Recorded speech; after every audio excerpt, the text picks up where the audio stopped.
The Anomaly DLC has introduced a large variety of interesting things within Rimworld. Fearsome monsters, a big bad antagonist along with its own personal cult worshipping it, and a variety of new game mechanics, threats, and events. But perhaps one of the most interesting additions to Rimworld might be a new material with a multitude of uses, Bioferrite. In this video, I'm going to go over what Bioferrite is and practically almost anything it can be used for. So put me on your second monitor, boot up Rimworld, and enjoy the yapathon. Bioferrite is a metallic fibrous substance which shares both metallic and organic properties, making it stand out from most materials found across the universe. Bioferrite is rather interesting.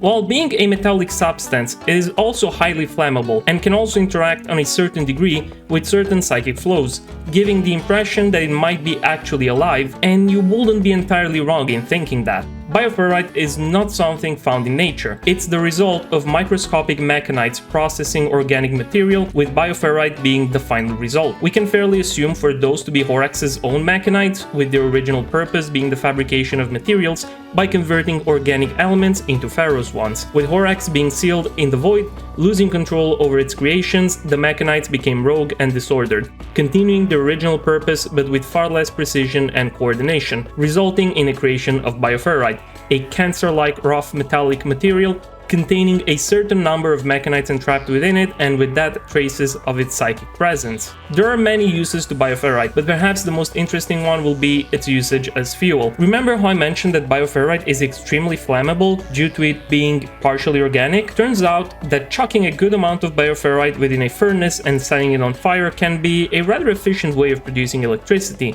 This comes with a cost, however. Remember how I mentioned the mechanites carrying traces of Horax's psychic influence? By burning Bioferrite, a psychically active material, said psychic energy is released within its close proximity, causing people standing next to a Bioferrite generator to feel anxious and distressed, similarly to the effects of a very weak and short-range psychic drone.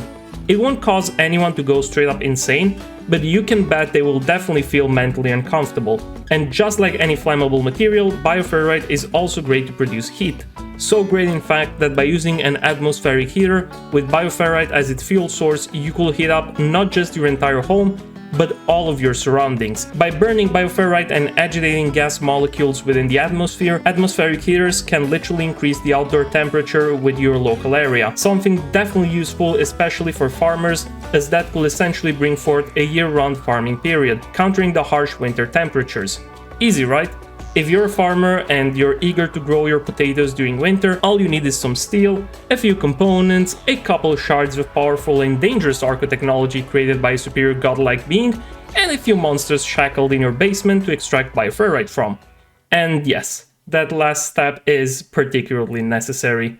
You see, the main and most efficient way of producing Bioferrite is through the use of a Bioferrite harvester, a device which will slowly extract small amounts of biomass from an entity, converting it into Bioferrite. Hence we can assume for the harvesters to contain a large amount of the previously mentioned mechanites, working tirelessly to convert every last bit of biomass into a perfectly usable, madness-inducing metallic and semi-organic material. It is a known fact that this process causes distress and discomfort to most anomalies, enraging them and making them harder to contain, so use at your own risk. A secondary, perhaps even more disturbing way to generate electrical power using Bioferrite will be using it to create an electro-harvester. Electro-harvesters are questionable in terms of how reliably they can produce power. They're essentially devices whose purpose is to draw power from contained entities by harnessing energy produced by unnatural spatial distortions or psychic flows from within anomalies. The larger the entity, the more power produced. The only issue comes with the fact that this process agitates entities, making them not only harder to contain but occasionally burning them with the possibility of leaving various scars. These downsides can be seen as positives though. Hooking an electro-harvester to a flash mass nucleus, for example, will increase its activity and thus the rate of twisted meat that it produces, while entities receiving burns and requiring medical attention will serve as a good medical training ground for colonists. Not only that, but in the small chance that an entity receives an electrical scar on their brain, this renders them barely conscious on a permanent level, making them less likely to escape. Keep in mind, if hooked to a Shambler, as they lack the ability to regenerate health, they will eventually succumb to the burns and die. Other than producing energy, Bioferrite has many uses. For one, it's a fairly decent building material. Floors made out of smoothed Bioferrite will strengthen anomalous containment units, probably due to its psychic influence providing a mental suppression effect, and Bioferrite infrastructures will prove to be rather durable, with Bioferrite being twice as durable than steel, with only plasteel and uranium proving to be more resilient, placing it on the third spot for the strongest material, although its scarcity, flammability, and dangers associated with its production make it a questionable choice in terms of a building material. Perhaps better used in a military context, the Bioferrite's flammable properties can be easily weaponized under the form of Hellcat rifles or incinerators, two weapons capable of using pressurized Bioferrite to reduce anything to ash and charcoal. Interestingly enough, making use of such weaponry doesn't seem to cause the same mental distress as burning Bioferrite through generators would. The reason is unknown, but I'm going to speculate and say the cause for that to be the difference in the quantity of Bioferrite being used, along with its consistency, with incinerators only burning a small amount every now and then, unlike generators steadily consuming it day and night without pause. Another notable Bioferrite-based weapon is the Nerve Spiker, which we discussed about in another video, a crossbow-like weapon capable of stunning any biological creature by attacking the nerves directly. Take note of this though. Manipulating Bioferrite into a more refined product, such as the weapons I just mentioned for example, will require using a Bioferrite shaper, a special workbench equipped with a variety of tools which can be used to coax Bioferrite into a pliable state through the use of heated and electromagnetic stimulation to manipulate its metallic and organic properties respectively, allowing for it to be shaped and even combined with other materials to create a far more refined product. And if incinerators and Hellcat rifles don't tickle your fancy, worry not. Shard Shock Lances, Shard Insanity Lances, Biomutation Lances, and Shard Animal Pulsars are all viable options in terms of Bioferrite-based weaponry. By coating an archotechnological shard in Bioferrite, you will be able to deliver violent blows directly to someone's mind, flooding their brains with chaotic images, causing them to immediately fall unconscious or overwhelming their mind with terrifying perceptual distortions, triggering a fight-or-flight response that will cause the target of such an attack to become immediately hostile and violent to anyone within their near range, while Biomutation Lances will reshape a target's body and musculature, turning them into a horrifying creature whose only intent will be to slaughter anything within its sight. But perhaps you are a person not so oriented towards violence. You like to compensate the lack of riches gained by forcefully taking them from others through hard work and effort. The problem is, both hard work and effort are tiring. Really tiring. Working the entire day will inevitably require for you to drop everything at some point in order to rest. Did you know that we sleep for 1/3 of our life? Imagine just how much more we could achieve if sleep wasn't required. And with that, enter the Sleep Suppressor.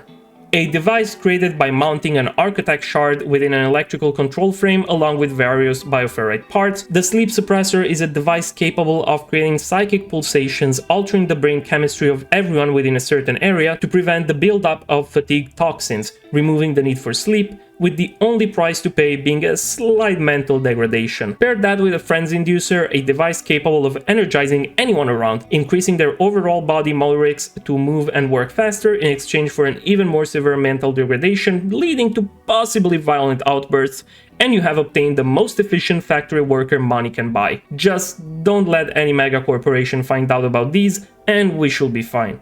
I'm not going to say names, but you know very well that certain monolithic companies wouldn't have any issue with employing literal obedient empty husks if they could perform their factory work and require no money or no breaks whatsoever.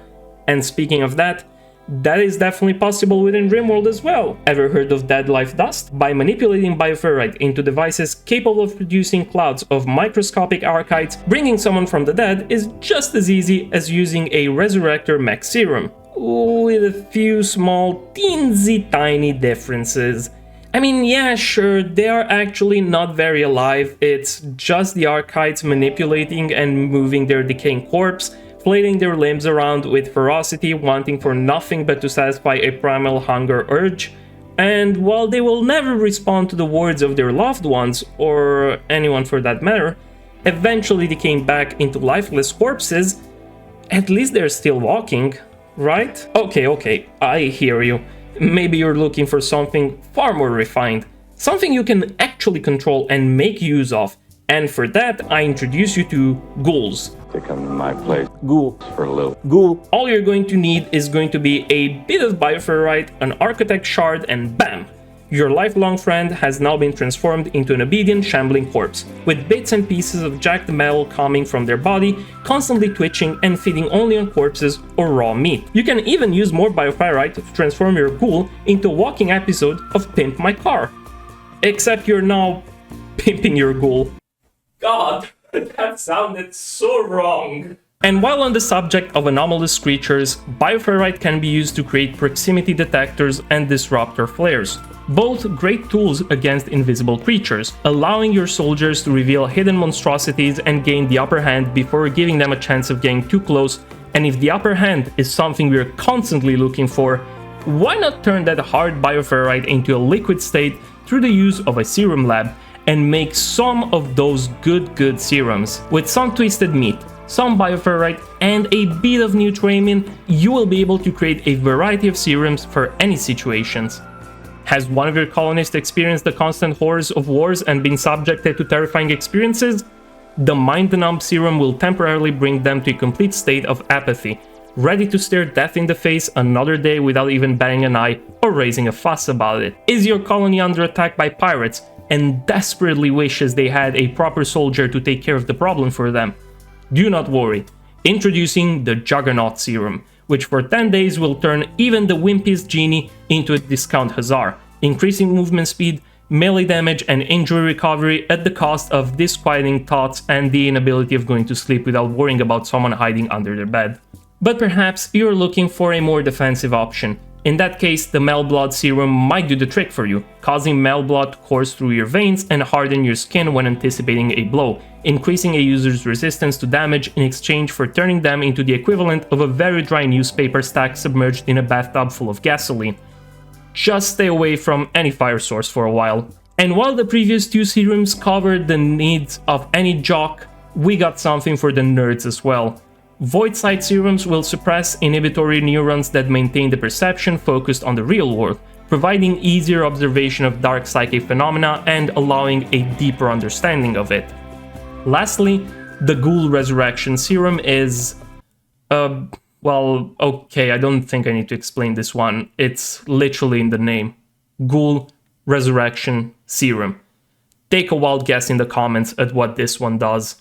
Finally, reaching one of the last uses for Bioferrite by combining it with some Architect Shards and a so commonly found around every corner Revenant spine, one will be able to create a prosthetic spine implant, allowing the receiver of such a generous donation to manipulate the visual centers of people around them in order to become effectively invisible under the eyes of others.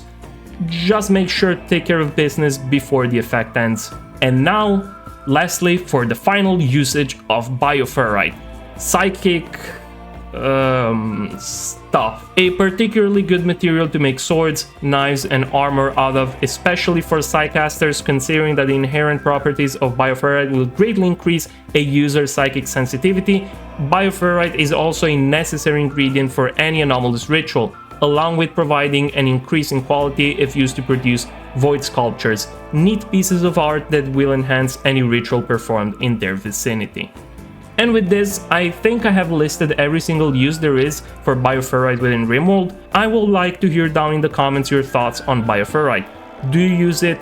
And if yes, what do you mainly use it for? I would like as always to thank this channel's members, Juno, Blackrow, Freaky Crafter, Feldy Enjoyer, Exordius Christensen, and Uzaxin for supporting my videos directly. If you would also like to become a member and support me and my videos, you can do so through the join button down below.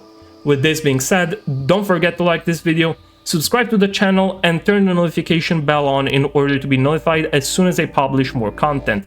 I wish you all a good night, and I will see you in my next video. Bye bye.